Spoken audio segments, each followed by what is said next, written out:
Assalamualaikum guys, I am Dr. Amara Jawad, MBBS and MD from Latin America. Today the topic on which I am going to demonstrate is about glycogen storage diseases.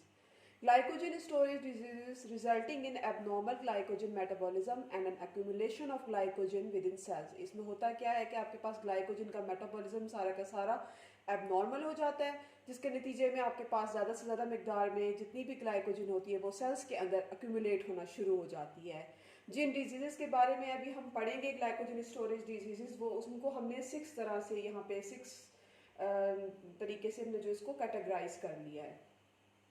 सबसे पहले आती है हमारे पास इसमें von gear के disease, number 2 पे आती है पॉम्पी डिजीज, नंबर 3 पे आती है कोरी डिजीज, नंबर 4 पे आती है एंडरसन डिजीज जिसको हम अमाइलोपेक्टिनोसिस भी कहते हैं। फिर आती है मैकआर्डल डिजीज, उसके बाद आती है हर्श डिजीज। अब ये इतनी सारी डिजीजेज हैं। जब हमारे पीएमडीसी के पेपर्स होते थे, अब पीएमडीसी तो ख़त्म हो गया, अब आ गया पीएमसी, तो हमें चीज़ें याद नहीं रहती थी। स्टूडेंट्स इन चीज़ों को भूल जाते हैं, स्पेशली जब पेपर्स का इतना ज़्यादा एक प्रेशर होता है, आप चीज़ों को याद नहीं रखते। तो इन चीज़ों को रिमेमोराइज रखने के लिए हमने एक न्यूमेनिक बनाया है जो कि होपफुली आपको बहुत ज़्यादा हेल्पफुल साबित होगा। तो इसमें देखें आपके पास जो नंबर 1 पे ये डिजीज़ आ रही है ग्लाइकोजन स्टोरेज डिजीज, जिसको हम वॉन गियर की कहते हैं, और पॉम्पी, इन दोनों को हम मिलाएं तो इसमें हम बी और पी को मिला के हम कहेंगे वाजपाई। ठीक है, यानी वॉन गियर की डिजीज और पॉम्पी डिजीज को हमने वाजपाई बना दिया है। और कॉरी जो है, एंडरसन है और मैकआर्डल जो है, इनको हमने CAM नीचे छोटा सा ई लगा दिया, केम। ठीक है, केम, वाजपाई केम। और ये बाद में लास्ट में एक एच बच गया है तो एच को हमने हॉस्पिटल का बना दिया है ताकि बच्चों को चीज़ याद रहे। तो इस तरह से वाजपाई केम हॉस्पिटल, जितनी भी हमारे पास ग्लाइकोजन स्टोरेज डिजीजेज आएंगी उसमें हमारे पास वाजपाई आएगा, वाजपाई केम hospital. Okay guys, among glycogen storage diseases, the first one is von Guericke disease type 1. The deficient enzyme in this disease is glucose 6-phosphatase. ये enzymes बहुत इंपॉर्टेंट है, हमेशा MCQs में से इसी तरह से पूछते हैं कि भाई ग्लाइकोजन स्टोरेज डिजीज में से कौन सा ऐसा इंजाइम है जो कि वॉन गियर के डिजीज पैदा करता है। तो ये इंजाइम्स बहुत ज़्यादा इंपॉर्टेंट है, इनको अच्छे से फोकस करें। ये एक ऑटोसोमल रिसेसिव डिसऑर्डर है और इसकी फाइंडिंग्स में हम क्या देखेंगे कि सीवियर किस्म की फास्टिंग हाइपोग्लाइसेमिया हो जाती है, लीवर के अंदर ग्लाइकोजन बहुत ज़्यादा मकदार में बढ़ जाते हैं, ट्राइग्लाइसराइड्स बढ़ जाते हैं, यूरिक एसिड भी बढ़ जाता है, ब्लड लैक्टेट के लेवल बढ़ जाते हैं और लास्ट में पेशेंट को हेपेटोमेगैली हो जाती है। मीन्स सब कुछ बढ़ रहा है, कुछ भी नॉर्मल नहीं हो रहा। इसकी ट्रीटमेंट में हमने क्या यूज़ करना है कि डाइट में से जो है आप फ्रीक्वेंटली जो है ओरल ग्लूकोज और कॉर्न स्टार्च आप बहुत ज़्यादा फ्रीक्वेंटली यूज़ करें और फ्रक्टोज और गैलेक्टोज को अपनी डाइट से बिल्कुल निकाल दें, इसे टोटली अवॉइड करें, तो आप इस डिजीज़ से बच सकते हैं। Okay guys, the second disease among glycogen storage diseases is POMC disease type 2. इसमें जो डेफिशिएंट एंजाइम हम पढ़ेंगे वो कौन सा है, लाइजोसोमल अल्फा 1,4 ग्लूकोसाइडेज। लाइजोसोमल अल्फा 1,4 ग्लूकोसाइडेज, जिसको हम एसिड माल्टेज भी कहते हैं। ठीक है, अब ये भी हमारे पास जो डिजीज है पॉम्प डिजीज, ये हमारे पास ऑटोसोमल रिसेसिव है, बिल्कुल इसी तरह जिस तरह हमारे पास वॉन गियर की डिजीज थी। इसकी फाइंडिंग्स में हम क्या देखेंगे कि पेशेंट को कार्डियोमेगैली हो जाती है, उसको हाइपरट्रॉफिक कार्डियोमायोपैथी हो जाएगी, एक्सरसाइज इंटॉलरेंस हो जाएगी और अर्ली डेथ हो जाएगी। यानी आप इसको ऐसे याद रख लेंगे, पॉम्प एक लड़का है और जनाब उसका दिल का साइज बढ़ गया, उसको हाइपरट्रॉफिक कार्डियोमायोपैथी भी हो गई है, वो एक्सरसाइज भी नहीं कर पा रहा और मसला इतना ज़्यादा ख़राब हो गया है कि लास्ट में जाके उसकी अर्ली डेथ हो जाती है। ठीक है, इन्हीं चीज़ों को याद रखने के लिए आप अगर उनके न्यूमेरिक्स बनाते हैं या कोई ऐसी कोई हिंट बना लेंगे जिससे आप उन चीज़ों को ना भूल पाएँ, तो ये चीज़ें आपकी पेपर तक चलती हैं और आप जब पेपर्स होंगे, टेस्ट वगैरह होंगे, तो उसमें भी आपको चीज़ें याद रहेंगी। ठीक है,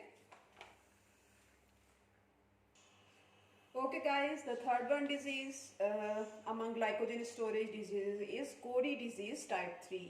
इसमें जो डेफिशिएंट एंजाइम होता है जो कि कोरी करवाता है उसको हम कहते हैं D branching enzyme alpha 1,6 glucosidase. ठीक है, हमने जो पॉम्प पढ़ा था, पॉम्प में हमने पढ़ा था अल्फा 1,4 ग्लूकोसाइडेज, तो 4 को आप हटा के 6 लगा दें तो ये आसान है उसको याद करना, अल्फा 1,6 ग्लूकोसाइडेज। ये भी ऑटोजोमल रिसेसिव भी होता है, जिस तरह हमारे पास वॉन गियर की डिजीज़ थी और पॉम्प डिजीज़ थी, उसी की तरह ये हमारे पास ऑटोजोमल रिसेसिव है डिसऑर्डर है, और इसमें ग्लूकोनियोजेनेसिस का प्रोसेस इंटैक्ट रहता है। फाइंडिंग्स इसकी सिर्फ एक ही में फाइंडिंग मिली है कि भाई इसमें हमारे पास जो ब्लड लैक्टेट लेवल्स होते हैं वो बिल्कुल नॉर्मल रहते हैं। तो इसको याद करना बिल्कुल भी मुश्किल नहीं है। कोरी है तो उसको जनाब इसकी डी ब्रांचिंग एंजाइम में मसला हो रहा है, अल्फा 1 ग्लूकोसाइडेज में प्रॉब्लम है, ठीक है, और ऑटोजोमल रिसेसिव है, ग्लूकोनियोजेनेसिस का प्रोसेस में इंटैक्ट रहता है, इसमें ब्लड जो लैक्टेट लेवल्स होते हैं वो बिल्कुल नॉर्मल होते हैं, ठीक है। Okay guys, the fourth one disease among glycogen storage diseases includes Anderson disease, जिसको हम अमाइलोपेक्टिनोसिस भी कहते हैं। इसमें जिस एंजाइम की हमारे पास कमी हो जाती है उसको हम ब्रांचिंग एंजाइम्स कहते हैं, और इसकी फाइंडिंग्स हमें 3 तरह की फाइंडिंग्स मिलेंगे। इन्फेंटाइल को हाइपोटोनिया हो जाएगी, उसके जो टोन्स हैं मसल्स की उसमें कमी हो जाएगी, साथ में सिरोसिस हो जाती है, और साथ में पेशेंट की डेथ हो जाती है 2 ईयर्स के अंदर। ये बहुत आसान है क्योंकि एंडरसन है, एक लड़का है, छोटा सा बच्चा है, उसके मसल्स की टोन कम हो गई है, उसको सिरोसिस हो गई है, और उसकी जो है डेथ हो गई है 2 सालों के अंदर। और इसके अंदर एंजाइम की कौन सी कमी थी? ब्रांचिंग एंजाइम की कमी थी। इसको अमाइलोपेक्टिनोसिस भी कहते हैं। बहुत very simple. Okay guys, the fifth one disease among glycogen storage diseases include McArdle disease. ये टाइप 5 है।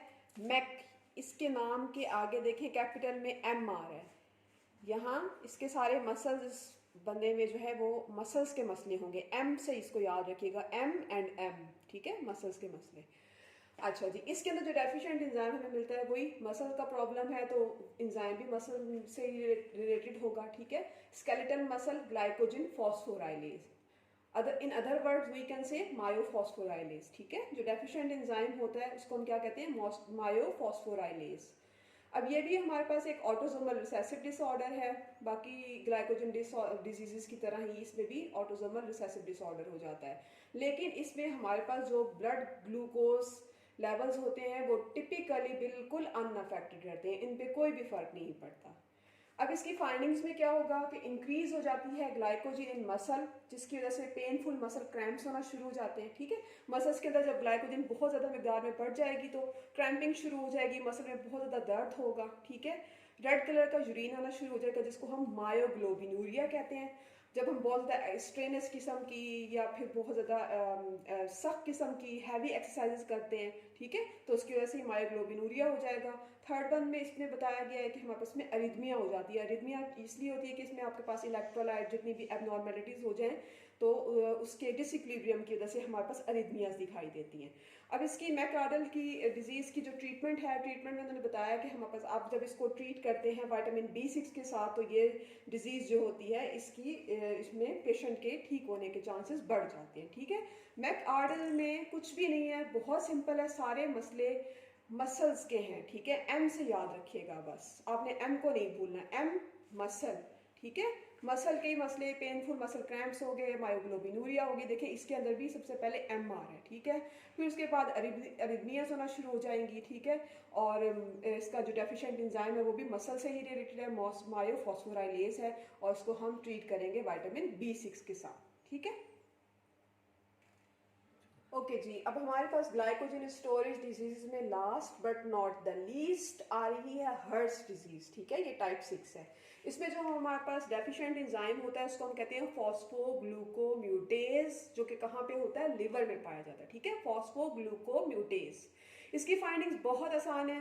3 तरह की फाइंडिंग्स आप देखेंगे। माइल्ड किस्म की फास्टिंग हाइपोग्लाइसेमिया हो जाएगी, हेपेटोमेगैली हो जाती है, और साथ में सिरोसिस हो जाती है। इसको याद रखना बहुत इंपॉर्टेंट है और बहुत आसान सा है, ठीक है, ये इतना मुश्किल नहीं है।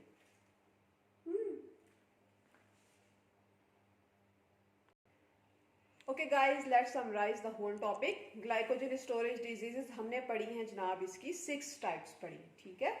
हमने सबसे पहले जो इसका निम्योनिक पढ़ा था, आप सबको अब याद होना चाहिए, ठीक है, वाजपाई केम हॉस्पिटल, ठीक है।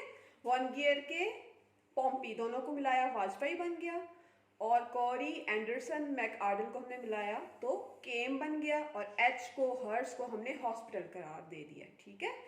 अच्छा जी, अब जो वॉन गियर की है इसमें हम इसको बहुत